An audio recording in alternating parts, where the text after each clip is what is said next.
Welcome to Live DAF, your online DAF Yomi Shir. Shalom Aleichem. Welcome back to today's DAF. DAF Nun Amud Aleph. We are 3 lines off the bottom of the Amud. Iboilahu. Here comes a question. Actually, a string of questions. Now, before we proceed, let's refer back to the Mishnah, which introduced us to the concept called oina'ah, cheating during a business transaction. It can either be that the loikeach, the buyer, was cheated by being compelled to overpay for an item that he purchased, or the meicher, the seller, was cheated in the sense that he was drawn into a deal where he was underpaid. Now, there are several levels to this concept of being cheated, meaning it's almost like 3 zones, if you will. We have from 0 to a 6th. Okay, so suppose, let's call the actual value 0. Okay, so value for value, fair value, that's 0. Now, if the oinah, now we say oinah, we mean the amount that was either overpaid or underpaid. So it can go either way. If that amount was anywhere from nothing, from 0, from actual value to a 1/6 of the item. Now, what constitutes a 1/6? That we discussed yesterday. We have Rav's opinion, Shmuel's opinion. Okay, so anything up to a 1/6 is considered mechila.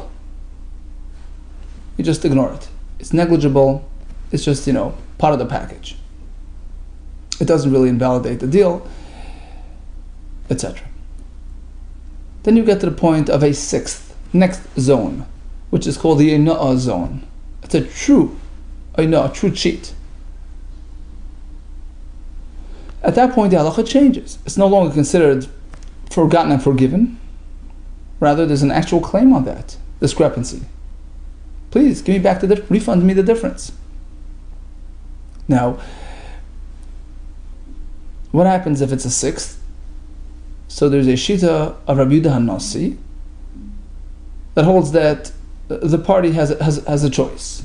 He has 2 options to pursue. Either he can say, look, let's cancel the whole deal, or he can demand to be reciprocated for that difference, for that 1/6 discrepancy between actual value and the amount that he paid. So that's zone number 2, right? Zone number 1 was from 0 to a 1/6, mechila. A 1/6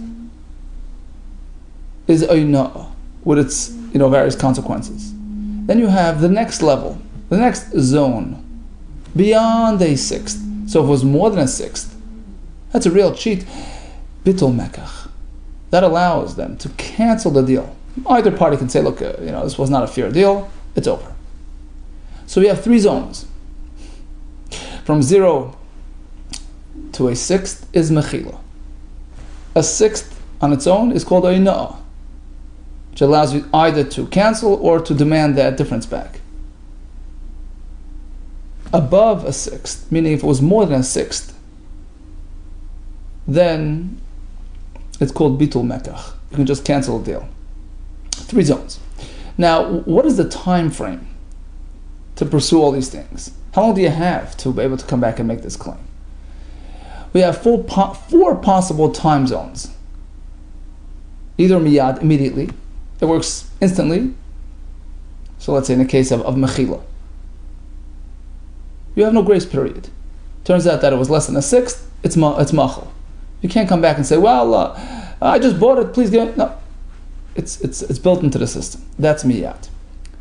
Next possible time frame is the window of opportunity that we learned about in the Mishnah.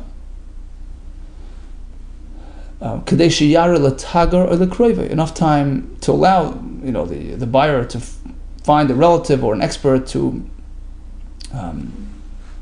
properly appraise the item that he purchased. Let's call it, a 2-hour window opportunity. 2-hour window of opportunity. Okay, so he has 2 hours to come back and complain. That's the second possible time frame. Then we have Rabbi Tarfon in the Mishnah who mentioned something else. Kol hayom, until the end of the day. When that transaction took place. That's the next possible time frame. And then you have l'olam, forever. You can always come back and demand, to be refunded. So we're dealing with three zones in terms of the amount that was over or undercharged. You have a small amount from 0 to a sixth. You have the sixth, and you have beyond the sixth. Then you have 4 possible time frames to discuss. Miyad, b'chtei sheyare l'tagar or l'kroiva, enough time to allow you to show it to a relative, etc. Or kol hayom, the entire day, or forever. Now, one more thing. In the Mishnah, the Chachamim presented the 6th formula. So if it's a 6th, it's oinah. That constitutes a true cheat. If it's less than a 6th, it's mechila. If it's more than a 6th, bitul mekach, shows over, deals over. Rabbi Tarfon, however, presented to the Tagore Lud, the big businessman in Lud, presented them with a different formula. He increased that zone. He says up until a third, you're okay. But he also expanded the grace period, of which allows the buyer more time to discover that he was cheated, a whole day. So Mishnah relates that initially they were excited that he was expanding that zone, which allows them for more profit. But then when he expanded the return policy, window of opportunity from 2 hours to a full day, well, they said, let's just cancel it. Let's go back to the old system. Okay. So knowing that, in today's DAF, we're going to have 2 questions. Basically, the DAF is going to revolve around the next 2 points. When we speak about the first zone, the mechila zone, from 0 to a sixth, is it instant? So if you were cheated just by a little bit, it's over. It's part of the deal. It's presumed to be forgotten and forgiven. Or no, you still have that opportunity to come back and complain. You have that window of opportunity. You have that grace period. Just like in the next zone, where it's a sixth, you have that grace period, where we allow you to go and verify, confirm the actual value, and then come back and complain. Likewise, if it's from 0 to a sixth, it's not automatic mechila. Yeah, if you don't come back, then it's mechila. So which way is it? Automatic, instant, or dependent on the same time frame as the oinah? That's one question. And then let's go over to the other side of the spectrum, the third zone, beyond the sixth, a real significant, substantial cheat that results in a bitul mekach, cancel a deal. But again, is it dependent on a specific time frame? Are you limited to, let's say, a couple of hours, and beyond that it's confirmed, a done deal? Or no, it's unlimited. You can come back whenever you want and complain and cancel a deal. So basically, on the middle zone, the oinah zone, the sixth, we know it has that specific time zone. You have all about 2 hours to figure yourself out and come back. But what about the first zone, 0 to a sixth? It's mechila instantly, or do you still have 2 hours to come back and complain? The third zone, beyond the sixth, this substantial cheat, which generates bitul mekach, cancellation of that deal, is it an ongoing, limitless, not time-related type of thing, or again, is it dependent upon this shear of, we call it 2 hours, but the point is, that's one question. And another question is, all right, so those are the 2 questions. From 0 to a sixth, which is mechila, is it instant or is it dependent on this time zone? And likewise, beyond the sixth, where it's a significant cheat, bitul mekach, is it open-ended, you can always come back and complain, or is it dependent upon this time frame? And these two questions are sort of intertwined, as we're going to see in the Gemara, and we're going to try to explore and gain clarity on these two questions. Here comes the first question. And the Gemara will try to gain clarity from taking a close look at the interaction, at this whole back and forth between the Chachamim and the Rabbi Tarfon with the Tagarei Lud, why initially they were excited and accepting of his offer and then they rejected it. So that will hopefully shed light on the other questions as well. Here comes the question. Pachais mishtus. So let's focus on that first zone, from 0 to a sixth, which is considered mechila. How quick does that work? La'alter having mechila? Is it an instant forgiveness? So basically, you have no recourse. It's done. It's so negligible that it's part of the deal. Or no, you have that leeway. You have that window of opportunity. So let's call it a 2-hour window, enough time to show it to an expert. You have up until then to come back and complain. Past that, okay, it's presumed to be mechila. But if you come back soon enough, you get back your money. So which way? Now, the Gemara is now going to respond. How could you even suggest that it's, time related? That there is a grace period, even with respect to that first mechila zone. If that's the case, you have 2 hours to come back and complain. So then, so how would there be any difference between the second zone, the actual sixth, to the first zone, which is less than a sixth? In both, you have 2 hours to complain. Well, the difference is very simple. Difference is the ilushtus. If you got into that second zone, where you were cheated a sixth, then you have two options on hand. You have the upper hand. You have a choice. If you want, you can just cancel the whole deal. Or you can decide to keep the deal and get back your discrepancy. That's with respect to the second zone. But if it's still at the first zone, from 0 to a sixth,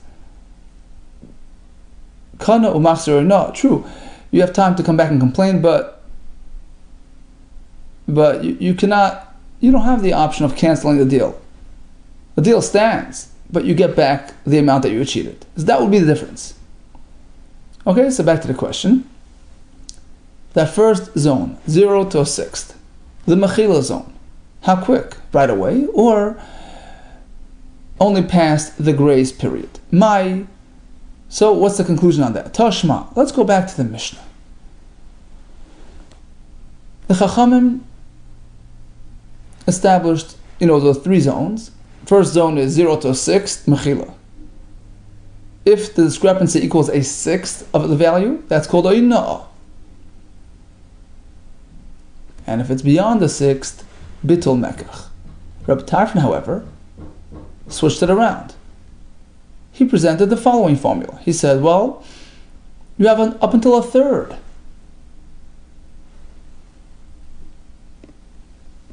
Okay, the Gemara will figure at this point that he expanded the first zone. Instead of just 0 to a sixth constituting mechila, it goes all the way to a third. So he vastly expanded that profit zone for the Tagarei Lud. But then when he told him, look, we're expanding the grace period as well.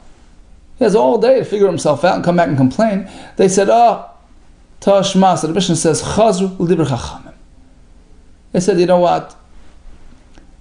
We'd rather go back to the old system. The Chachamim system, where it's a more limited grace period. We only have about 2 hours to figure yourself out. Okay? So that's in the Mishnah. Now let's try to analyze what happened here. Savrua. So the Bnei Yeshiva presented this discussion. Figured, Pachos mishlish l'Rab Tarfon ki pachos mishtus l'Rabbanan Dami. that all Rav Tarfon did was to expand that first zone, that Mechila zone. According to the Rabbanon, it goes from 0 to a sixth. According to Rav Tarfon, it's expanded to up to a third is Mechila. So Pachis Mishlish Rav Tarfon, anything less than a third, according to Rav Tarfon, has the same status, Pachis Mishlish Rabbanon, less than a sixth, according to Rabbanon, i.e., it's within that Mechila zone. Okay? So that's our first notion. We assume that, these things correspond to each other. Now,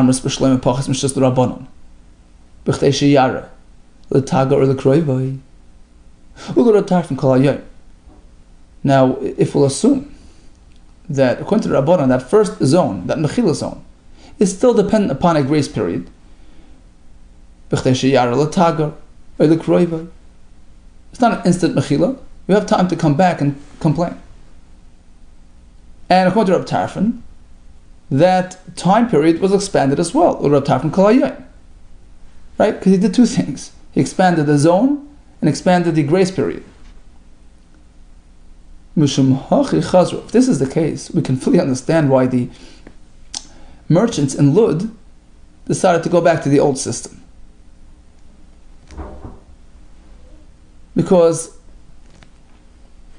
initially they were excited because they didn't realize that Rabbi Tarfon was expanding the grace period.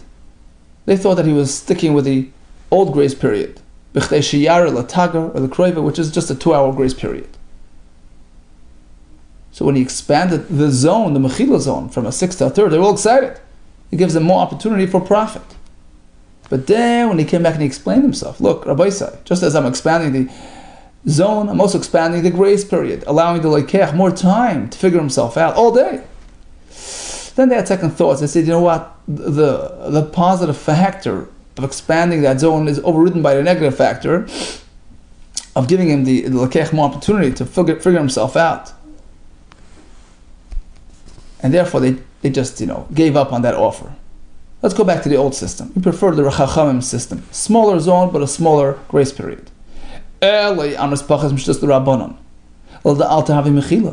if we'll take on the other approach, that the first zone, the Mechila zone, which according to the Chacham extends until a sixth, according to Rabbi Tarfon until a third, is an instantaneous Mechila, with no grace period allowed. La'al tav mechila. Ul Rabbi Tarfon nami la'al tav mechila. Likewise, according to Rabbi Tarfon, his expanded mechila zone is also instantaneous. So then why did the Tagari Lud give up on this opportunity? I mean, it's all gain for them. There's no grace period whatsoever. They're only gaining by allowing Rabbi Tarfon to expand their mechila zone from a sixth to a third. That's a huge profit margin. Amai chazru. Why would they give up on this offer? Why would they revert to the old system? Rabbi Tarfon's offer is way better for them. Because anything beyond the sixth, which according to the Chachamim is called a na, which is taking you into zone 2, according to Rabbi Tarfon, it's still within zone 1, it's Mechila. Rabbi Tarfon having Mechila. Says the Gemara, no. We have to sort of shift a bit. We thought that Rabbi Tarfon was simply expanding zone 1. Actually not. Misavras, do you really think Poches Mishlish Rabbi Tarfon, anything less than a sixth, according to Rabbi Tarfon's opinion, is treated as zone 1? Poches Mishtus Rabbanon Dami, like less than a sixth of the Rabbanon, which generated this whole, calculation, which was the basis for our raya. No, it's not like anything less than a sixth, according to Rabbi Tarfon, is like a sixth, less than a sixth. Pachas mishtus rabbanan dami. No, he didn't just expand that mechila zone from 0 to a third. No, like mishtus vat shlish Rabbi Tarfon k'shtus atzmal rabbanan dami. All Rabbi Tarfon did was like this. He maintained that first zone, The Mechila zone is from 0 to a sixth, period. He didn't expand that at all. All he did was as follows. The Rabbanan's second zone, i.e. the sixth, is called the Ina'ah, right? Which allows the buyer to choose between two options. Either it can cancel a deal, or it can get back his overpayment. Beyond the sixth is zone 3, Bitul Mekach. Both parties can cancel a deal. The discrepancy is so vast that it's, deal's over. All Reb Tarfon did was as follows. He says, look, I'm keeping zone 1 in place. From 0 to 6 is Mechila. But zone 2 goes from a sixth all the way up to a third. It's even beyond the sixth, which according to Rabbanan is Bitul Mekach. According to Reb Tarfon, that's all included in zone 2. It constitutes Eina'ah. Loi, Mishtus vat Shlish. The area between a sixth and a third, Reb Tarfon, according to Reb Tarfon, Kishtus Atzman Rabbanan Dam is treated like a sixth, meaning zone 2 of the Rabbanan. He expanded zone 2, not zone 1. Now, Ihachi b'may samchu. So let's try to explain why they were excited. B'may samchu me'ikar. Initially, they were excited about this offer. What do they have to gain from this?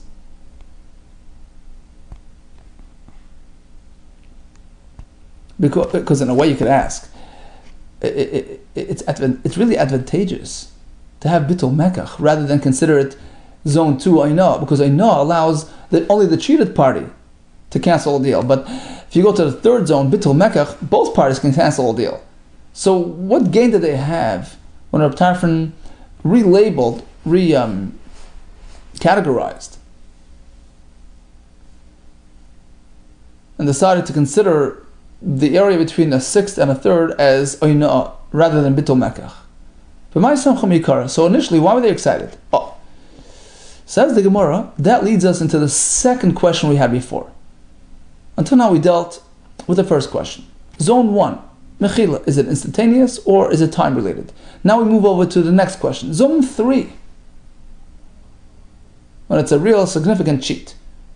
Bitul Mekach, you cancel a deal. Is it also time related? A limited time offer? Or do you have an unlimited time to do that? No deadline for that.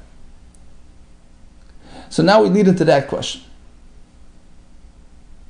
We're wondering why the merchants were excited. Tifshait de bitul mekach l'rabbanan l'olam chayzer.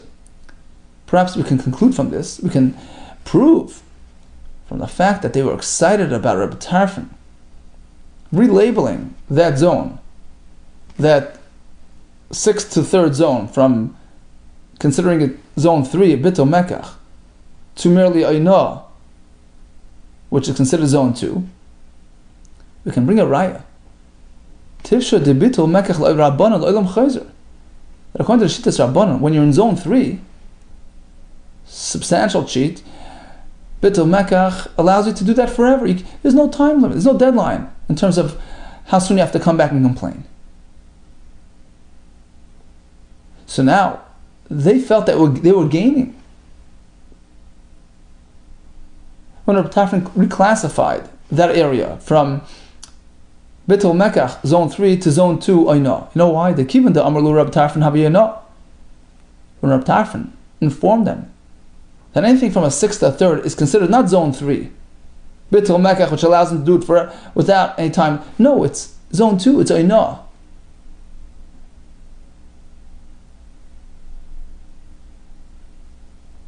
And Einah has a time limit. They thought that Reb Tarfon was going with the same time limit as Rabbanan, which is enough time to show it to your relative, 2 hours, let's say. Samchu, they were pleased with that, because they gained that extra, it limited the Lekech's, ability to come back and present this claim. So they were pleased with that. But what happened was that afterwards he explained to them, he elaborated, he says, no, it's not a 2-hour time limit. All day! According to my opinion, Einah is an all-day affair. So now they They regretted having accepted this. No, let's go back to the old Chazru. They came back to the old system. Because basically, as Rashi explains, they were now losing more than they were gaining.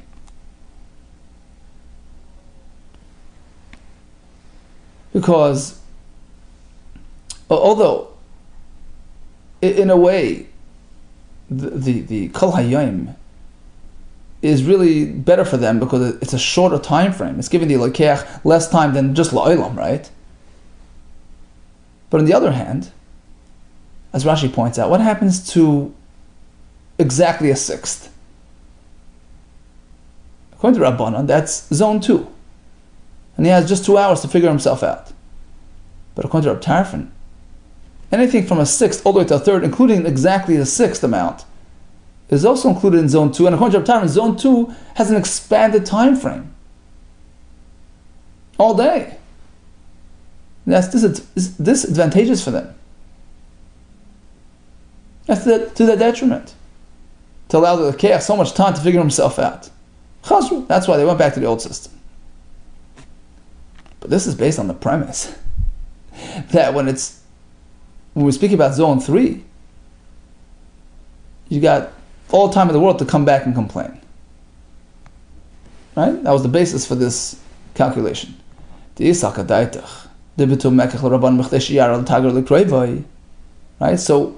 if Bitul Mekach, zone 3 is forever, we understand why initially they were excited about Reb Tarfon, because he reclassified it from zone 3, which is a forever unlimited system, to zone 2, which is a limited 2-hour system. Then they found out it's a full day, okay, forget about it. Because if you go the other option, the Bitul Mekach Rabbanan, that when it's zone 3, according to Rabbanan, you don't have an unlimited amount of time to come back and complain. It's just a 2-hour window. So why were they even excited to begin with this offer? What do they have to gain when Reb Tarfon reclassified the area between a sixth and a third as zone 2 versus zone 3? But my samchu, why were they excited?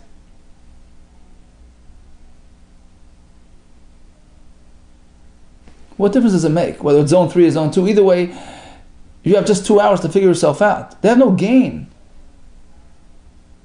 from Tarfon reclassifying it as a rather than Bitul Mekach. If anything, Rashi says they lost out, because if it would be classified as zone 3 as per the Rabbanan, both parties can change it. Even the seller can cancel the deal, but now that's considered zone 2, only the Keach can control the story. So why were they excited? Says the Gemara, no. Listen to this. Samchu b'shtus atzma. They were pleased with respect to a case of an exact sixth. Why? The Reb Tarfon mechila or the Rabbanan no. Now comes a new point. The Gemara now is telling us that, unlike the earlier notion that we figured Reb Tarfon was expanding zone 1 and stretching mechila all the way from 0 to a third, no.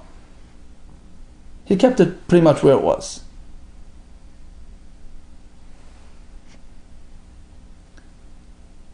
What did he change? He reclassified. Between a sixth and a third is no longer zone 3, it's zone 2. It's how you know. But there's another point as well. Shtus atzma. Rashi explains that he also rezoned the shtus itself, an exact sixth. What happens to an exact sixth? That's included in below sixth. So he did expand slightly the first zone. Instead of stopping before the sixth, it includes the sixth as well. And it's included in the mechila, first zone status. So that much they were gaining from Reb Tarfon. So Reb Tarfon mechila, Reb Tarfon considers that as part of zone 1. A sixth is like below a sixth, mechila. The Rabbanan, it's considered part of zone 2. So they figured that we'll gain something out of the deal, but then when it turns out that they found out the Reb Tarfon was given the Lekech all day to come back, and no. It undid any possible benefit, so they decided to go back to the old system. Okay, so let's just stop here for a second. You see how the two discussions are sort of intertwined. We have two separate shilas. Let's just recap again. We have 3 zones and 4 time frames. Zone 1 is an overpayment. We're speaking on overpayment, but the same applies to underpayment.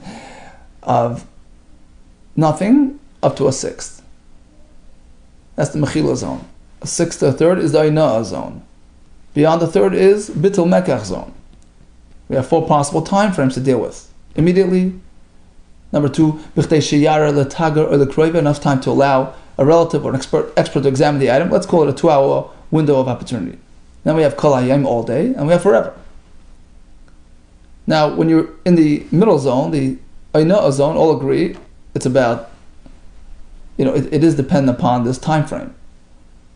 What about zone 1, which is Mechila? Is it instant or time related? That was one shayla. And then we thought we had some clarity based on the back and forth in the Mishnah, and it sort of led us into the next question, which we're going to deal with in a minute, in greater detail, regarding the status of the third zone. Is it unlimited or is it time dependent? We went back and forth, and we didn't really conclude on that. Now comes the second question. Let's go over to the third zone. A real vast overpayment, real significant cheat. That's called bitul mekach. Both parties can cancel a deal. Bitul mekach l'rabban. Lo'olam chayzer. Can he come back whenever he wants and complain and cancel? Or is it time related within that 2-hour window of opportunity? Now, how can you suggest that it's dependent upon this 2-hour window? Because then, if zone 3 is time dependent and zone 2 is time dependent, any difference between the two things? Yeah, of course there is, in terms of what my options are. Difference is, if I was only cheated a sixth, which is considered zone 2, Mishan is Ana, the person who was cheated, Chayzer, he can renege on the deal, right? Or ask for the discrepancy. But not the other person doesn't have a say in the matter. But if it's a significant cheat, if it takes you to zone 3, both parties can cancel. Pretty clear difference between the two zones. But nevertheless, we still have a shayla now. Zone 3, is it time dependent or is it unrelated to time? Tashma. Let's go back to our Mishnah. Initially, Rav Tarfon offered them a third, but he hinged it upon a more extended time, a period, all day. When they realized that, they came back to the Chachamim.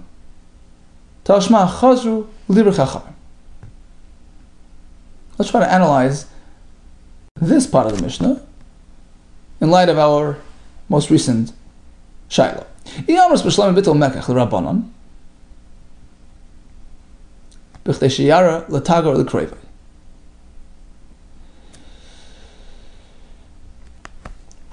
So if we assume that according to the Chachamim, when we're speaking about the third zone, Bitul Mekach zone, you don't have unlimited recourse. You need to come back within a prescribed time period, within a reasonable time. So anything beyond the sixth, which constitutes zone 3, is bitul mekach, provided you came back in time. But ultimately, when Rav Tarfon clarified his position to the Tagori Lord, he told him, look,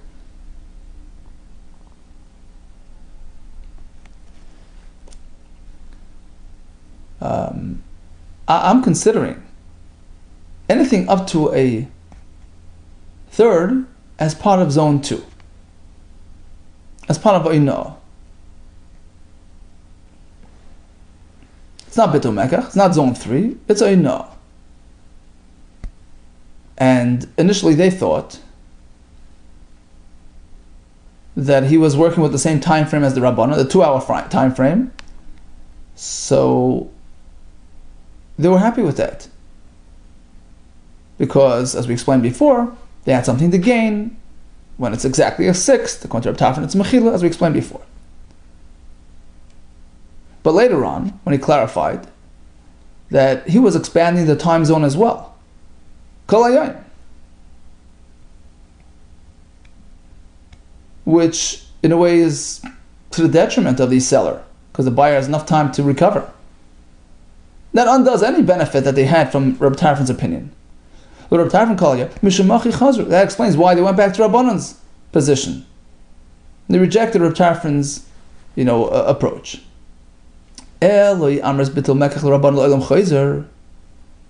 But if, we'll suggest, according to Rabbanan, once you get into zone 3, Bittul Mekach, you have all the time in the world to come back and cancel a deal.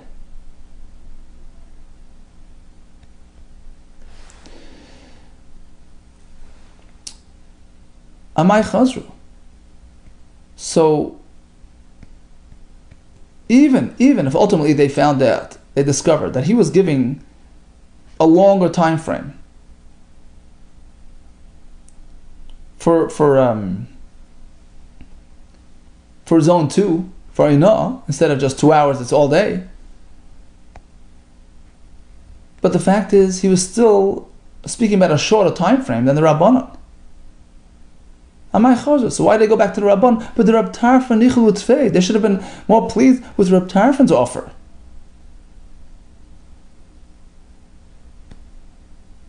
Right? Because according to Rab Tarfon, the zone between 6th and a 3rd, which according to Rabbanon is 3rd zone, according to him it's zone 2, Aina, with a limited time frame. Although it's all day, but it's more than 2 hours, all day, but it's less than forever. But the Rab Tarfon Nichelu Tfei, they should have been ecstatic about Reb Tarfon's offer.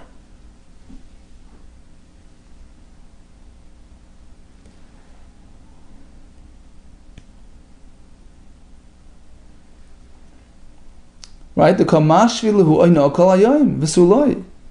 Because he considers even the area beyond a 6, anything until a 3rd is ayna, constitutes zone 2, ayna. It's a cheat, but it's not bittul mekach. In which case, you only have until the end of the day, not forever, like the Chachamim. So why did they go back? Why didn't they accept Reb Tarfon's offer? Says the Gemara, no. At the end of the day, they lost that. Bitul mekach l'ishchiach. How often does it happen that you actually overcharge by such a significant amount? It's not common. And even if it happens, I mean, this person still has a full day to figure himself out. So it's not much of a gain. On the other hand, as Rashi says, they did lose something. Because what if it's exactly a 6th off? That's Oina, right? Now, according to Reb Tarfon, they're going to have to wait it out longer. Reb Tarfon gives the buyer all day to figure himself out. Whereas according to the Chachamim, when he was cheated by a 6th, which is zone 2, Oina, he only has a couple of hours to figure himself out. So that's to the benefit of the seller. So that explains why they preferred the Rabban over Reb Tarfon. Okay, it's a bit of a complicated Gemara. But just to summarize it, once again, we have several zones and several time frames to deal with those zones. We have zone 1, which is 0 to a 6th, which is part of the deal, it's Mechila. Beyond that is zone 2, Ayna'ah, he was cheated. In which case the cheated party had a choice, he can either cancel or get part of that money back. And then beyond that is called zone 3, which is Bittul Mekach, both parties can just cancel. How quick do you have to come back and realize your instantaneous result, instantaneous effect, meaning the Mechila can happen right away without chance of going back and complaining? That's one way to look at it. Then we have that second time zone, which was enough time to show a relative or expert. Then we have all day, then we have forever.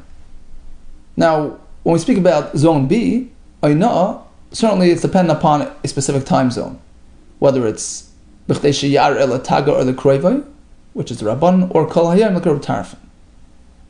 The two questions we had was with respect to the fringe cases, zone A and zone 3.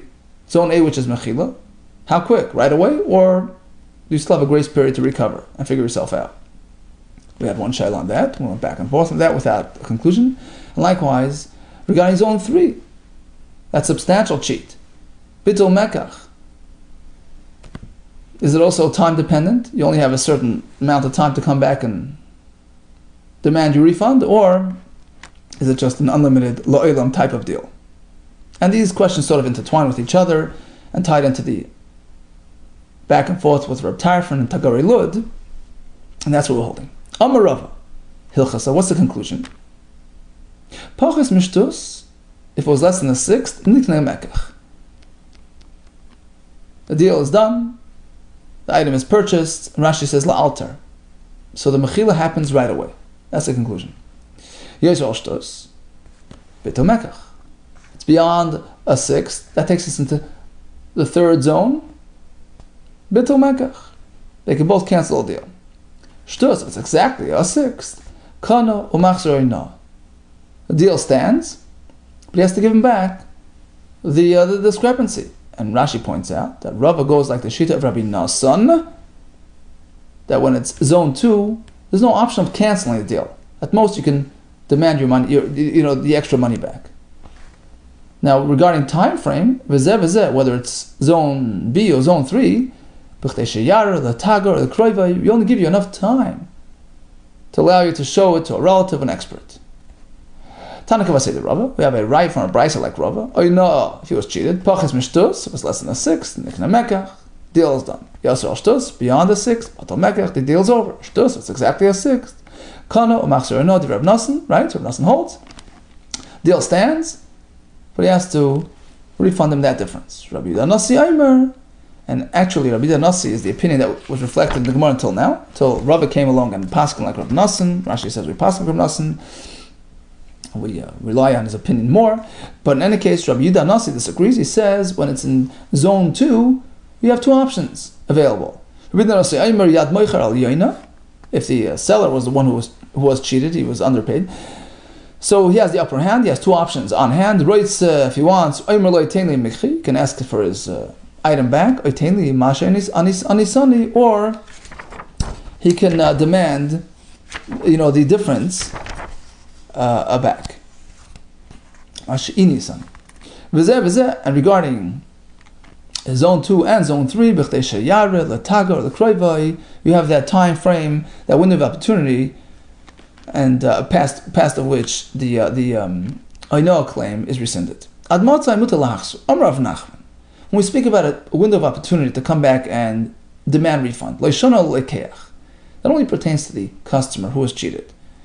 So, he goes, takes the item, shows around, and comes back, and presents his claim. But if it was the seller who was shortchanged, there's no limit there. Because, he doesn't have the item on hand to show anybody. He has to go make some research and find a similar item. That takes a while. So we don't have that deadline for the moicher. Neima meseyele, perhaps we can prove this point from the Mishnah. Chazru l'divrei chacham. Remember the Tagore Lud, the merchants in Lud were not thrilled with the offer of Reb Tarfon because, as we said, he expanded the refund period, which allows the buyer more time to figure himself out. So they went back to the Chachamim system, which provided a shorter window of opportunity. This all works well if we say that the window of opportunity, the time limitation, applies strictly to the buyer. But the seller, if he's cheated, come back whenever he wants. That explains why they settle back to the Chachamim's formula, because the expanded time frame, the expanded grace period, doesn't benefit the seller. A seller is never limited by time. However, if we assume that just as the buyer is limited in his time frame, likewise the seller, so now when Reb Tarfon expanded that time frame, that grace period, he was helping both parties. If the seller is shortchanged, he also has more time to recover. So why are they complaining? What difference does it make to them? Just as a Chachamim addressed the buyer's concerns and expanded his refund policy time frame. Same with respect to the seller. If he's shortchanged, he has more time to recover.